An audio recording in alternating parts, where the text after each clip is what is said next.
Você está estudando para o exame da ordem e gostaria de assistir de forma gratuita questões resolvidas de exames anteriores? Se você quiser assistir, fica comigo.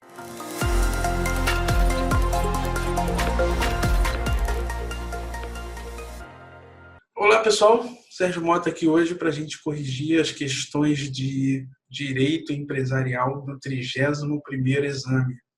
São questões importantes que fazem referência na sua técnica de estudo e para você que vai fazer o exame da ordem ou pode ter como referência para outros concursos.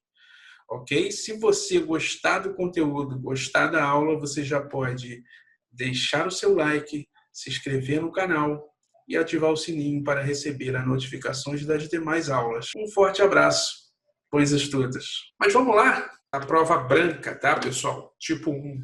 Olha lá, no contrato da sociedade empresária Arialva Calçados Finos Limitada, não consta cláusula de regência supletiva pelas disposições de outro tipo societário. Então, vamos sublinhar isso aqui.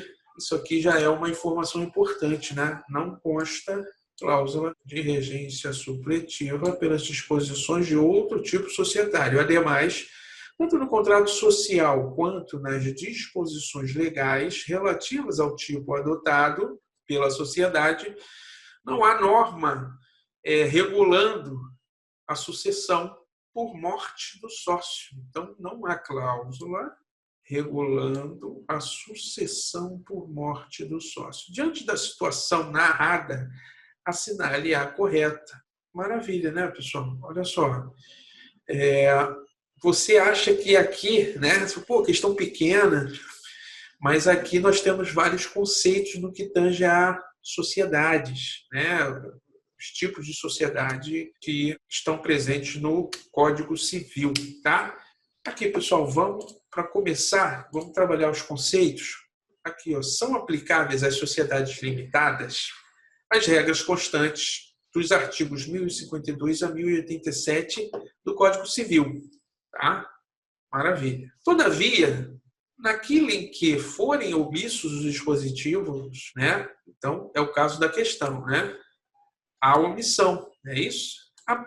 Aplicam-se supletivamente as regras das sociedades anônimas, se assim dispuser expressamente o contrato social. Então, pessoal, olha só, se assim, nos casos em que forem omissos, nos casos em que o Código Civil não tratar especificamente, né, referente às sociedades limitadas, e o contrato estipular que aplicam-se supletivamente as regras da lei de sociedade anônima, aplicará essa lei, a lei das sociedades anônimas, tá? Ou, aqui, ó, aí, a doutrina, isso aqui é doutrinário, tá, pessoal? E está é uma explicação doutrinária, mas está no Código Civil, tá? Deixa eu sublinhar aqui, ó. Ou as regras relativas às sociedades simples. Se o contrato assim dispuser ou não contiver, previsão sobre o assunto, tá? Então, pessoal, preste atenção. Nos casos, então vamos resumir, nos casos em que não houver estipulação específica, dispositivos específicos referentes às sociedades limitadas, tá? Ou seja, o Código Civil não tratar na parte, né? Ou seja, entre o 1052 e o 1087, que trata de sociedades limitadas, aplica-se supletivamente a lei das sociedades anônimas, se assim dispuser o contrato social. Ou se aplicam-se as regras das sociedades simples, se assim também dispuser o contrato social, ou se o contrato social for omisso, referente a qual norma vai tratar nos casos omissos. Entenderam? Então, é uma situação que é complexa, porque quando você lê isso na lei, você não entende dessa forma. Você precisa desse estudo reverso, ou seja, de um caso concreto, para você entender o que está sendo tratado na questão. E provavelmente quem não fez uma questão anterior parecida com esse caso concreto ou estudou bem o assunto, não acertou a questão, tá? Por quê? Vamos lá ver. Agora, já que nós entendemos, né, o que a questão, o que o examinador quis dizer, agora a gente volta para o enunciado novamente, tá? Lá, no contrato de sociedade empresária, Arialva Calçados, não constava cláusula de regência supletiva por outro tipo. Qual outro tipo? As sociedades anônimas. Ademais, nem sociedade simples. Então, ele era omisso. Ademais, tanto no contrato social quanto nas disposições relativas ao tipo adotado pela sociedade, ou seja, sociedade limitada, tá? Aqui, ó, limitada, não há norma regulando a sucessão por morte de sócio. Realmente, entre o 1052 aqui, ó, entre o 1052 e o 1087 do Código Civil, não há norma regulando a sucessão por morte do sócio diante da situação narrada. Qual se aplica, pessoal, de acordo com o que a gente tratou? Aplica-se, lá, está no 1053, a sociedade limitada rege-se, 1053 do Código Civil, né? A sociedade limitada rege-se, nas omissões deste capítulo, pelas normas da sociedade civil. O contrato social poderá prever a regência supletiva da sociedade limitada pelas normas da sociedade anônima. Vocês estão vendo como na lei fica diferente, né? Quando a gente destrincha aqui na doutrina, é outra coisa. Quando a gente lê na lei, para a gente chegar a essa conclusão, é mais difícil. Tá? Por isso que é importante a gente fazer questão anterior. Né? E fazer questão anterior não é só ver a certa, você tem que saber as outras, por que estão erradas. E é simples assim, pessoal. É porque tem gente que não quer ter esse trabalho. Tá? Mas, infelizmente, ou felizmente, tem a gente aqui para ajudar. Olha lá, no caso da morte do sócio, aí nós estamos na regra das sociedades simples agora, tá, pessoal? Deixa eu botar aqui, ó, na regra da sociedade simples. O que diz quando o sócio morre? Olha lá, qual é a regra? Veja bem, no caso de morte do sócio, liquidar-se-á a cota. Então, no caso de morte do sócio, liquidar-se-á a cota. Essa é a regra. Professor, o que é liquidar a cota? Pessoal, liquidar a cota é muito simples, tá? Vamos dizer que são 2 sócios, cada um com 50% das cotas sociais do capital social da sociedade, tá? Vamos dizer que nesse caso aqui, um dos sócios morreu, e é exatamente isso. Aplica-se a regra geral do artigo 1028. Por quê? Porque não consta cláusula de regência supletiva pelas sociedades anônimas e não há norma regulando a morte do sócio nas sociedades limitadas. Então, aplica-se, liquida-se a cota. O que é liquidar a cota? Liquidar a cota é você, vamos dizer que é você realizar, ou seja, você pega os 50% da sociedade e paga, né? Ou seja, a sociedade que tinha 100% de cota, ela diminui, o que era 50% vira 100%, e os 50% do sócio que morreu é diminuído o capital. Tá? Ou seja, é realizado. Vamos dizer que tivesse um imóvel, o capital social era previsto de um escritório no valor de 50 mil e um carro no valor de 50 mil. Tá? Você vende esse carro e diminui as cotas, tá?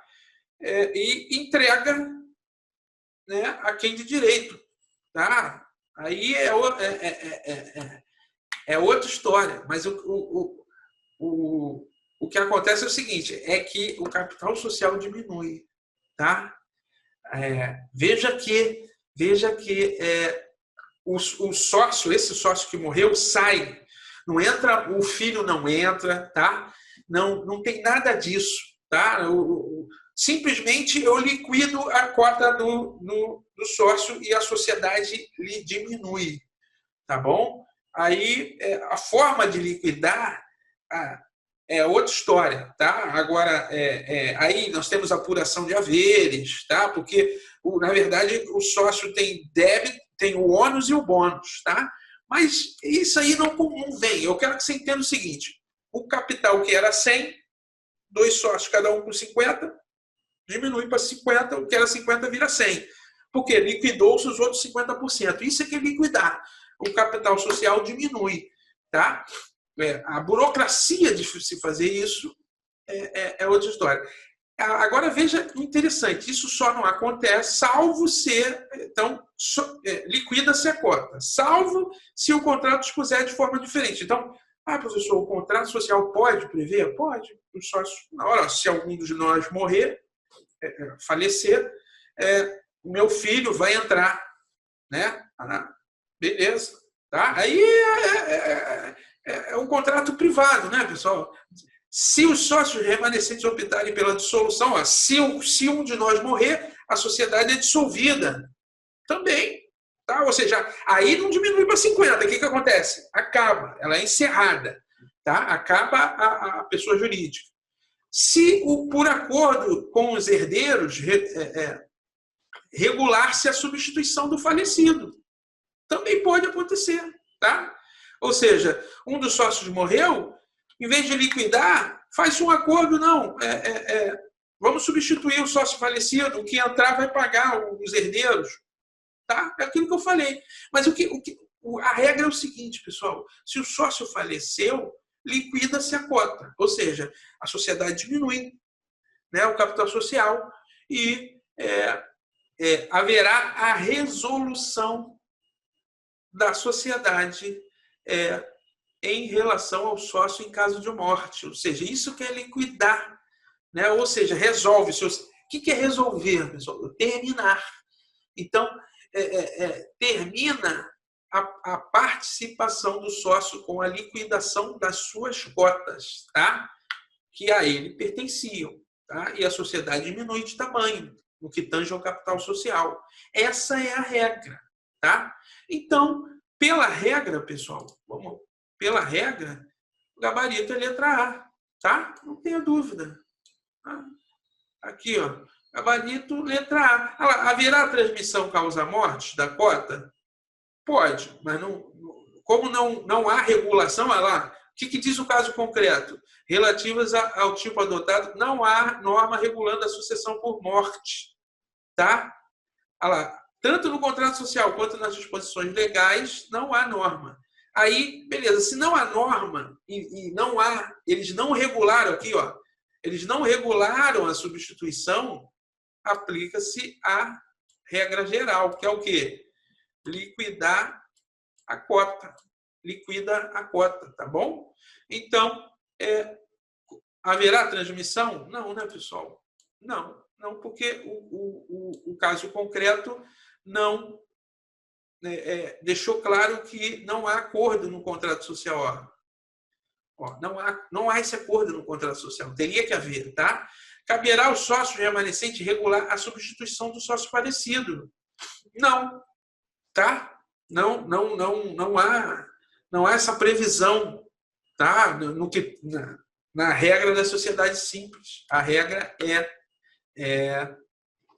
a liquidação, tá? Então, caberá ao sócio remanescente regular a substituição?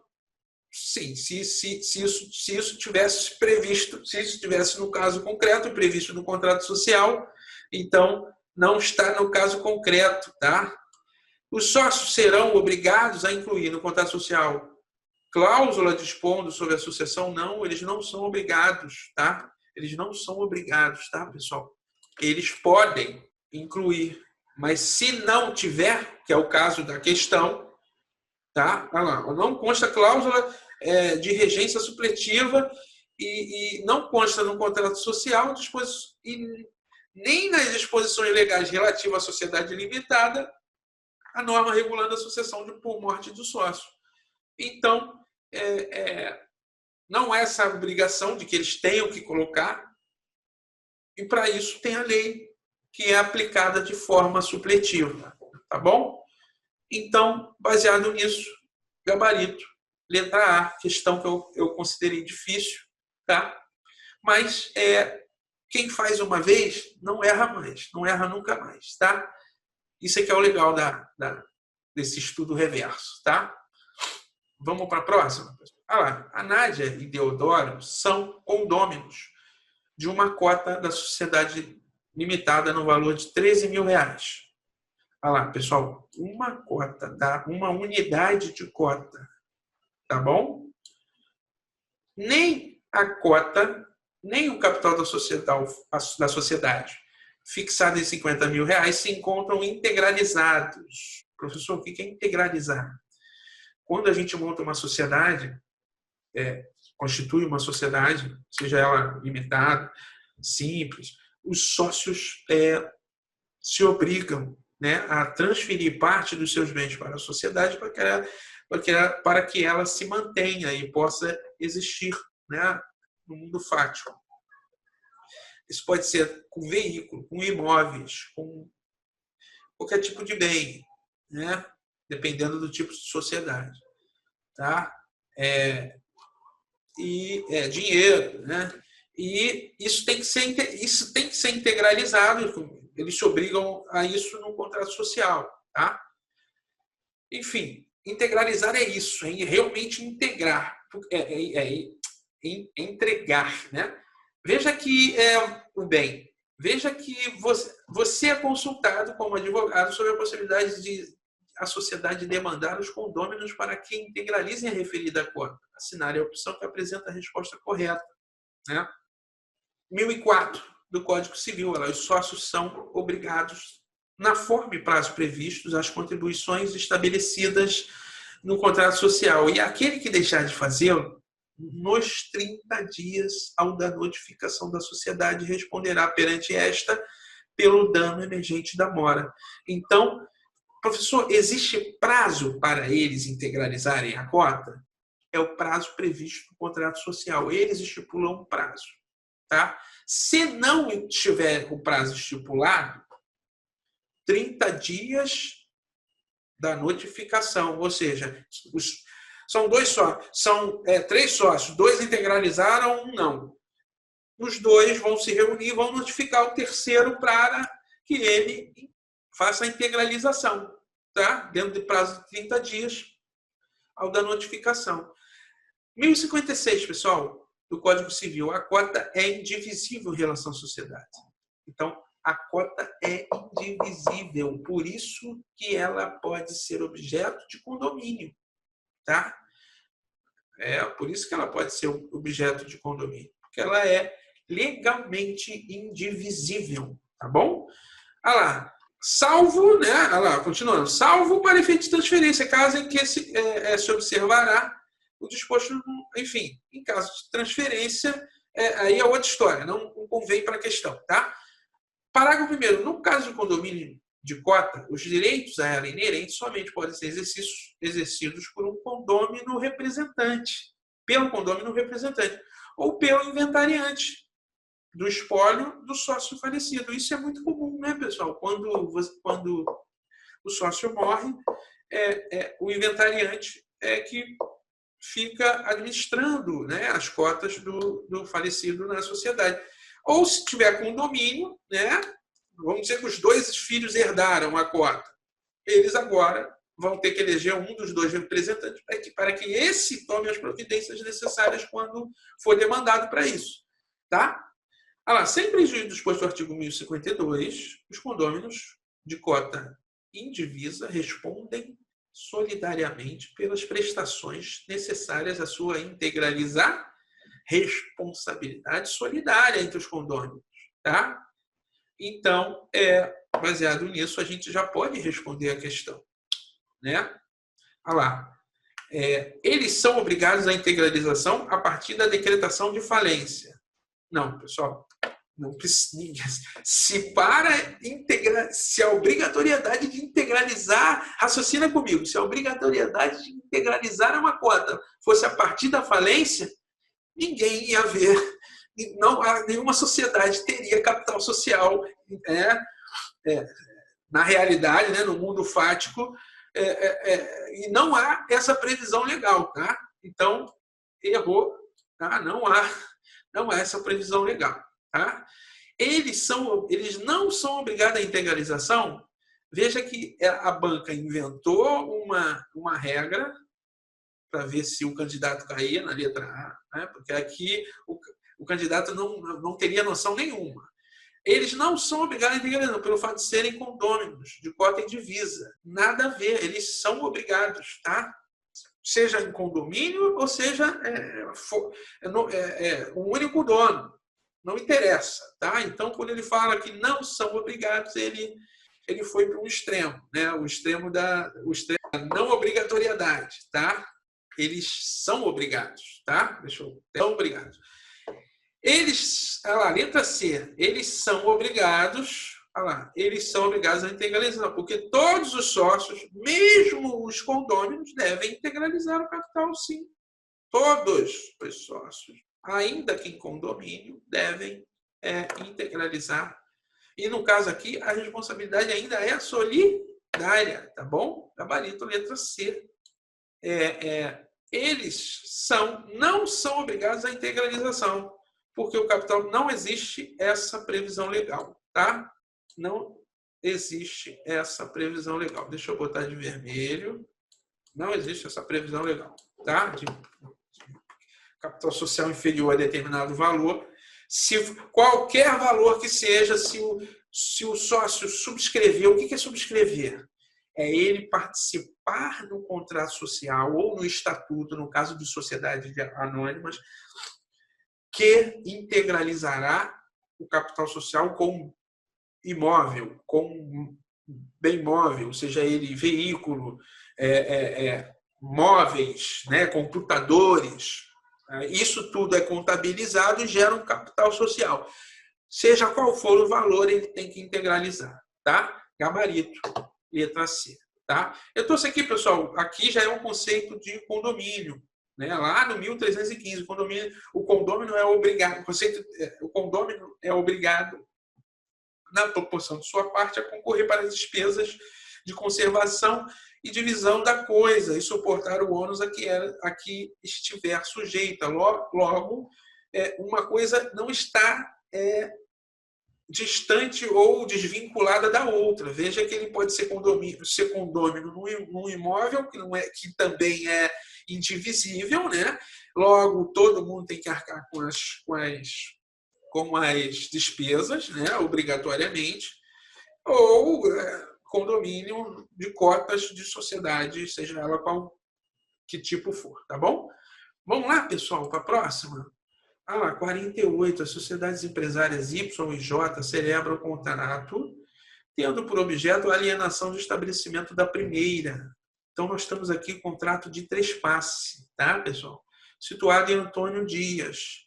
Perceba que a banca, ela traz, não sei se é como forma de homenagem, né, várias cidades do Brasil, já que o exame é nacional, até para que o pessoal se identifique, porque não vejo aqui onde ela está situada, no meu entendimento, não tem muita importância para o assunto aqui, tá? Mas é bacana.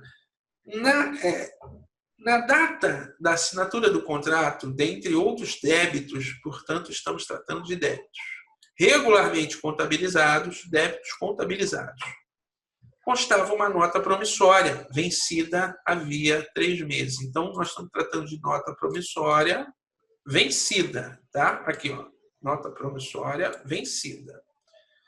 Havia 3 meses. No valor de R$25 mil. O contrato não tem nenhuma cláusula quanto à existência de solidariedade entre as partes, tanto entre quais partes? Entre quem está comprando e quem está vendendo um estabelecimento, tá? Tanto pelos débitos vencidos quanto pelos vincendos. Sabendo-se que, em 15/10 de 2018, após a verbação na junta comercial competente, então, houve a averbação no contrato, que isso é obrigado, tá, pessoal? Se não for de gaveta, tem que haver a averbação, tá? Houve a publicação do contrato na imprensa oficial. Também é obrigado a haver a publicação. Nós vamos ver aqui, tá? E tomando por base comparativa 15 de 1 de 2018, o alienante responderá ou não responderá lá. Ó, você tem que ter essa malandragem lá. Responderá ou não responderá. Então, ele quer saber, nesse caso concreto, se o alienante responde com o adquirente pelos débitos anteriores à venda. No caso aqui, um débito que é vencido, uma nota promissória, que estava regularmente contabilizada. Primeiro, nós vamos ver aqui o conceito de trespasse. Trespasse é um contrato oneroso de alienação ou transferência de estabelecimento empresarial para o adquirente, sendo que, para que possa ter eficácia perante terceiros, é necessário efetuar o devido registro na junta comercial, com a sua posterior publicação, tá, pessoal? Então, olha lá, por que se publica? Porque a partir da publicação, o terceiro já não pode dizer que não ficou sabendo, né? Dá-se publicidade. E os atos praticados têm eficácia em relação a terceiros, tá? Olha lá, 1146, olha lá, primeiro, o que é estabelecimento? Olha lá, 1142. Considera-se estabelecimento todo complexo de bens organizado para o exercício da empresa por empresário ou por sociedade empresária. É o complexo de bens, né, pessoal? O cara, porque a sociedade às vezes tem a marca, esse bem pode ser corpóreo ou incorpóreo, vende a marca, vende tudo, né? Os móveis, o imóvel onde se localiza a empresa, se for de propriedade da empresa, enfim, é tudo, é todo esse complexo de bens, tá? 1146. O adquirente do estabelecimento responde pelo pagamento dos débitos anteriores à transferência. Então, você, como advogado, tem que orientar o seu cliente de que isso aí já é uma advocacia preventiva. Por quê? O cara que for comprar um estabelecimento, ele tem que procurar um advogado, né? Por quê? Porque o arcabouço jurídico que envolve isso é muito grande, tá? Olha lá, anteriores, desde que regularmente contabilizados. Então, você que é advogado, se for procurado, você tem que ver, beleza, você vai responder pelos débitos contabilizados. Ele, nem vi o livro, não vi nada. Então, antes de assinar, né, vem cá, pede o livro, né, livro caixa, livro razão, né, o diário, né, dos últimos 5 anos, para a gente ver, né, o que está acontecendo, né? Olha lá, os débitos anteriores à transferência, desde que regularmente contabilizados. Continuando, o devedor primitivo solidariamente obrigado. Olha lá, o devedor primitivo é solidariamente obrigado pelo prazo de 1 ano, a partir quanto aos créditos vencidos da publicação, tá? Então, olha que interessante. O devedor primitivo fica solidariamente obrigado ao pagamento, né, pelo prazo de 1 ano, a partir quanto aos créditos vencidos da publicação e quanto aos outros da data do vencimento, né? Olha que interessante, né? Então, ele quer saber o seguinte: o alienante, tá? Na data, tomando por base a data comparativa, ele quer saber nessa data aqui, 15 de 1 de 2020. Por isso que a data resolvia a questão, tá? Então, aí, a partir daí você analisa. Aí, olha só, essa questão era difícil, né? Você tinha que saber que era 1 ano, né? E se ele responde na data de referência, que é 15 de 1 de... Aí, para a gente analisar, é o seguinte: então a gente já sabe o alienante, o adquirente, responde pelo pagamento dos débitos anteriores, desde que regularmente contabilizados. A nota promissória estava contabilizada? Estava. Beleza. Estava vencida? Estava. Então, a gente já sabe que créditos vencidos da publicação. Quando que foi a publicação? Sabendo-se que em 15 de 10 de 2018, após a verbação houve a publicação em 15/10/2018.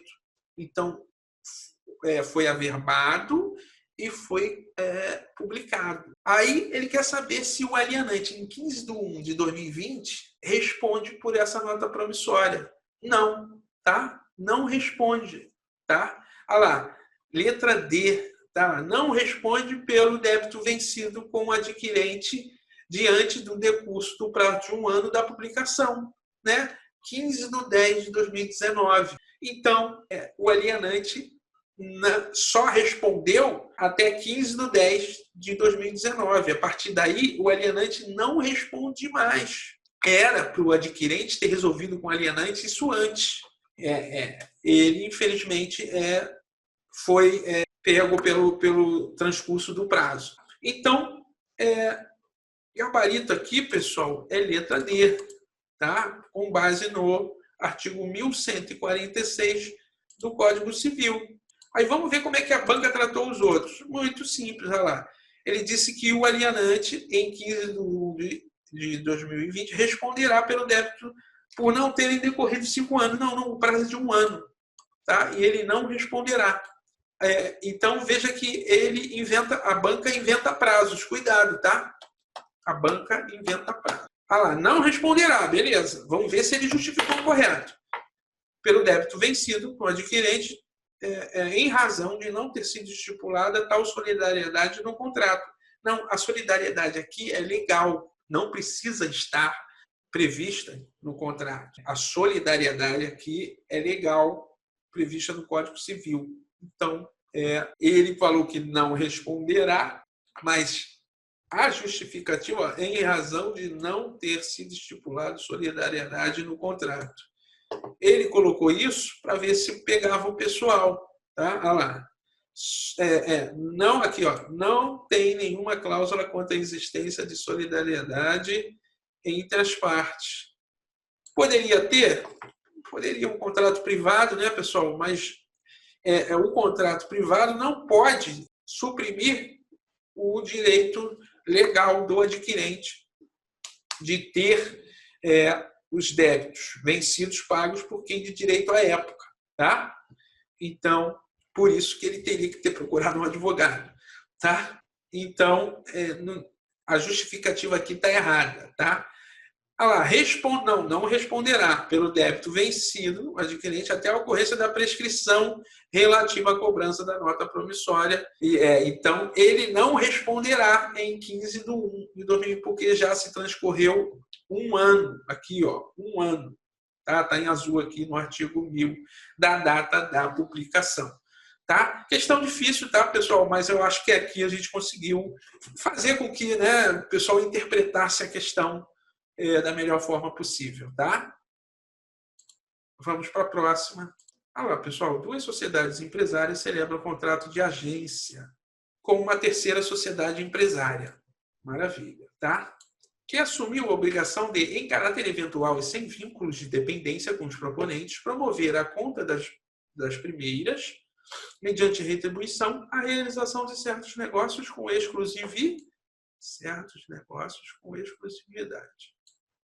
nos municípios integrantes da região metropolitana de Curitiba. Ficou pactuado que os proponentes conferirão poderes ao agente para que esta as represente como mandatária. Professor, pode? Pode, a gente vai ver que pode. Tá? Aliás, é da natureza do contrato. Né?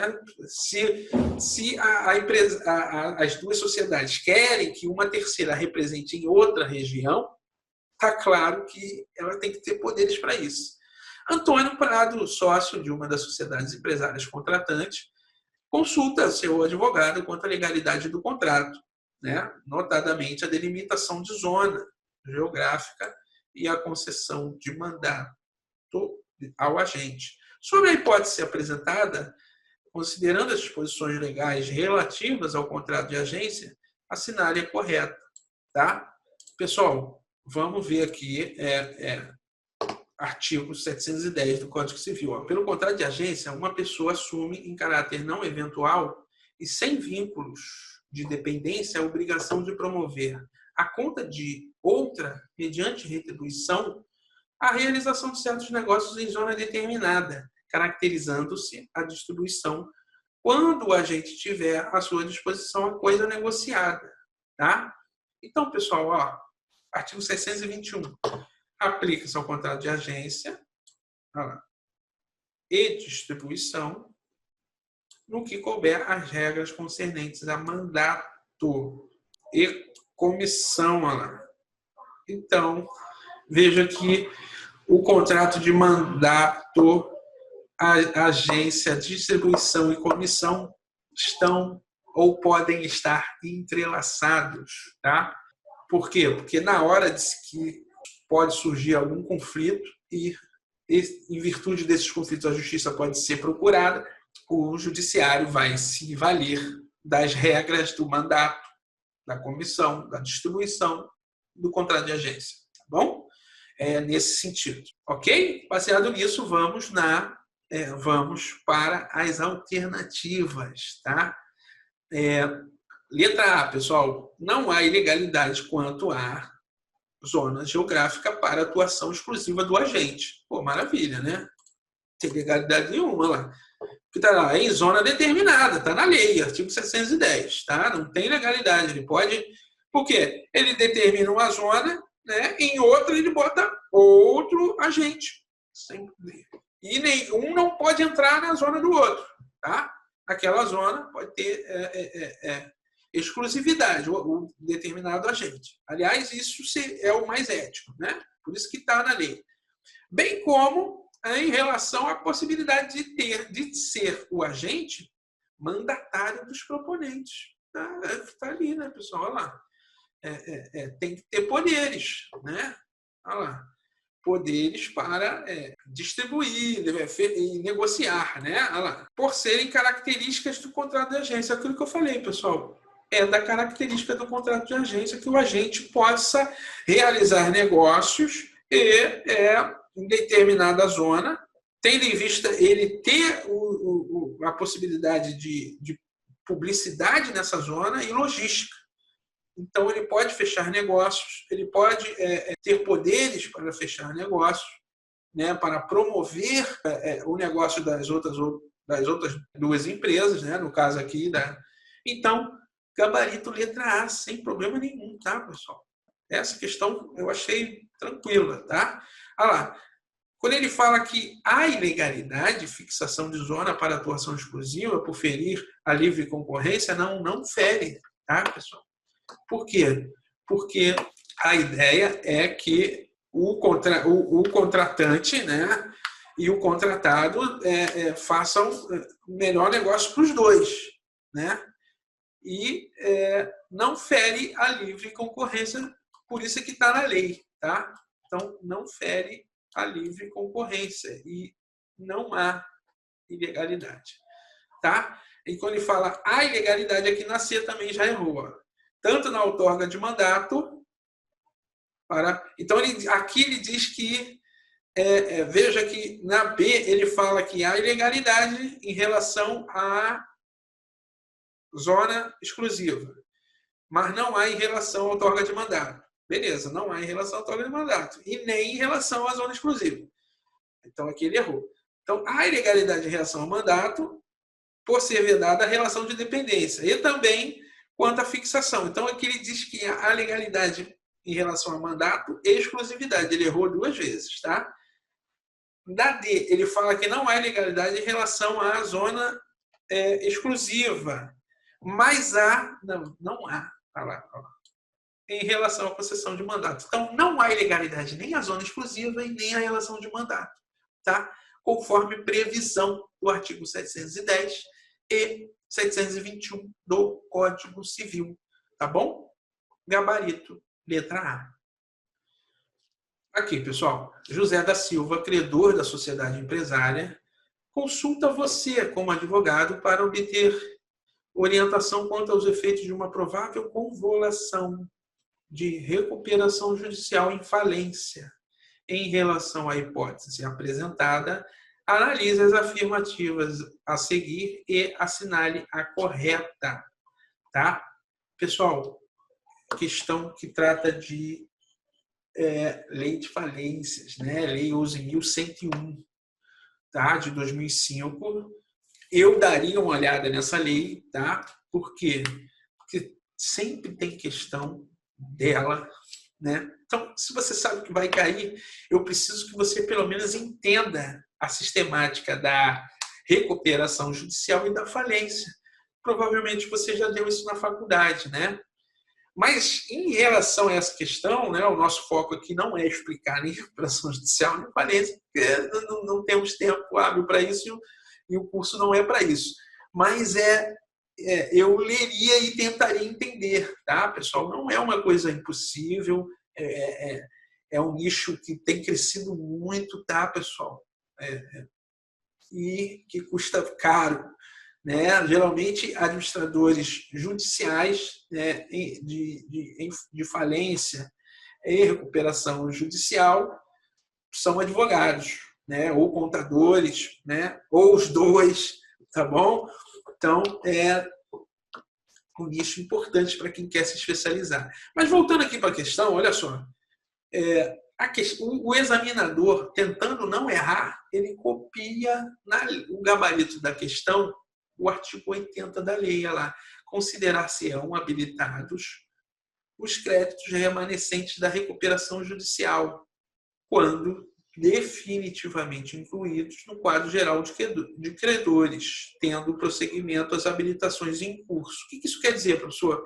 Quer dizer o seguinte, ó, no caso de falência, considerar-se-ão habilitados os créditos remanescentes da recuperação judicial, ou seja, quem já se habilitou como credor da sociedade, né, para ter os benefícios da lei, né, quando definitivamente incluídos no quadro geral de credores, feito na recuperação judicial, tendo prosseguimento as habilitações que estejam em curso.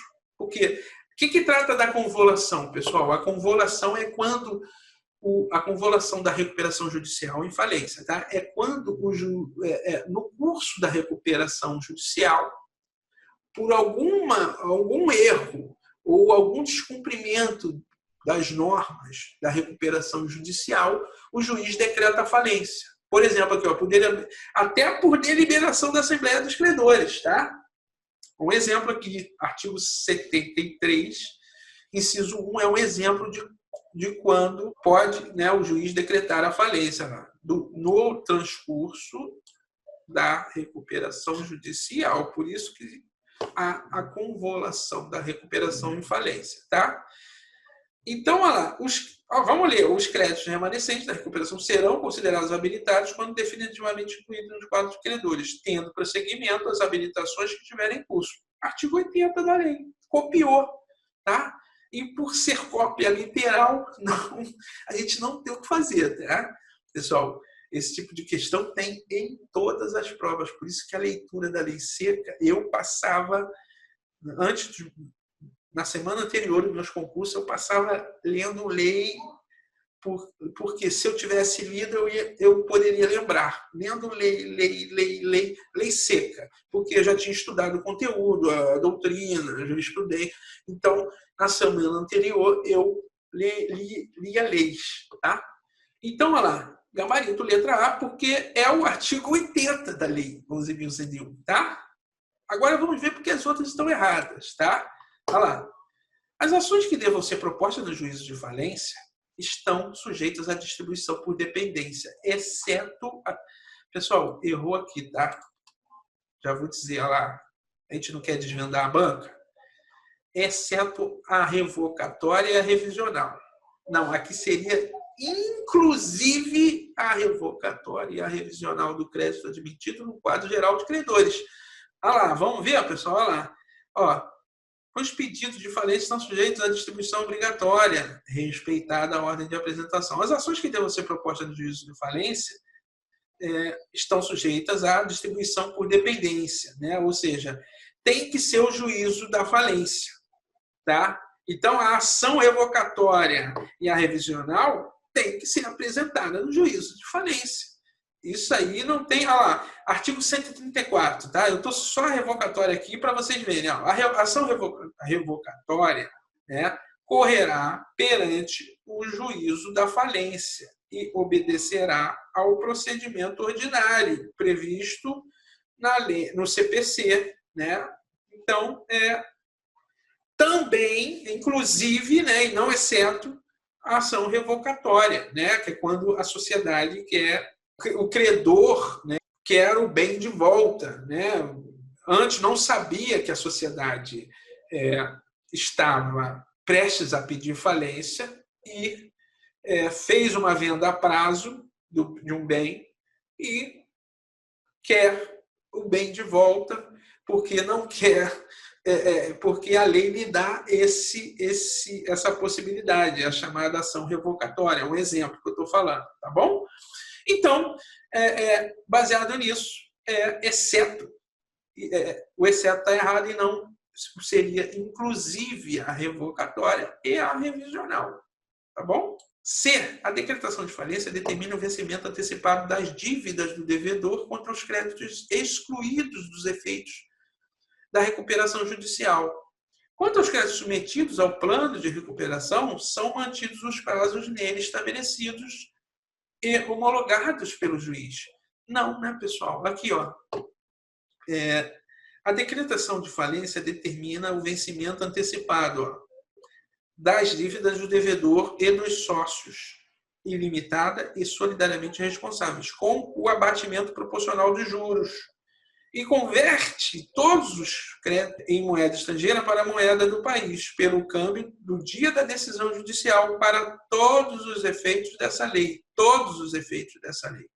Então, a decretação de falência determina o vencimento antecipado das dívidas quanto aos créditos excluídos da decisão judicial, da recuperação judicial, não, inclusive os incluídos na recuperação judicial. Tá? Por quê? Porque houve a convolução da recuperação judicial em falência. Tá? Então, o que foi acordado em benefício da sociedade que solicitou a recuperação judicial deixa de valer, né, pessoal? Tá bom? Por quê? Provavelmente ela não vai pagar mais ninguém. Então, o vencimento antecipado, inclusive das obrigações aceitas pela sociedade no plano de recuperação judicial, tá? Que não foram pagas até a data da convolução. Tem também o vencimento antecipado, tá?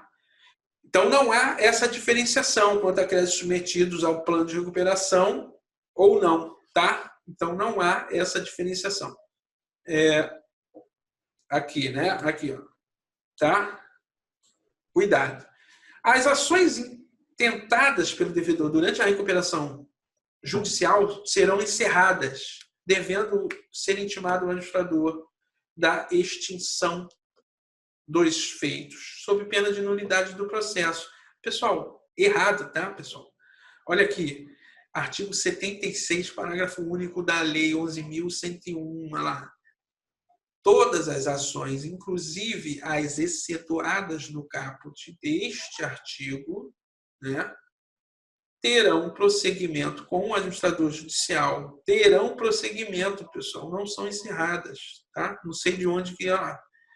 Aqui, ó, serão encerradas forçou, tá? Olha lá, terão prosseguimento, tá? Olha lá, o caput.